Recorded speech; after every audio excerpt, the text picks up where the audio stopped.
High, আমি যাবো আজকে একটা বার্থডে পার্টিতে। তো আমি এখানে রেডি হয়ে গেছি।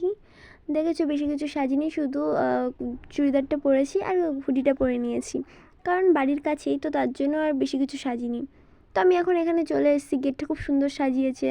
এবার সে শুনি যে এখানে কেক কাট করা হয়ে গেছে, তো আমরা সেটা দেখতে পারিনি, বাড়ির কাছে থেকে খুব মিস করে গেছি কেক কাটা দেখতে। তো তারপরে এখানে নাচানাচি দেখছিলাম, মানে নাচ করছিলো সবাই, তো সেটা দেখছিলাম।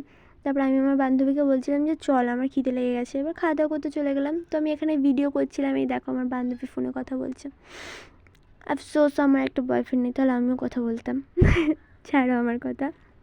তো এখানে আমাদের ফার্স্টে দিয়ে গেছিলো নান দিয়েছিলো আর চানার তরকারি দিয়েছিলো। তো ওটাতে খাওয়ার পরপরই আমাদের ফ্রাইড রাইস আর এখানে চিকেন দিয়ে গেছিলো, তো সেটা খাচ্ছিলাম। আর এখানে এই যে আমার বান্ধবী আমাকে পাঁপড় খাওয়া দেখাচ্ছে, আমি সেই দেখ আমার কাছেও আছে, মানে আমিও খাচ্ছি।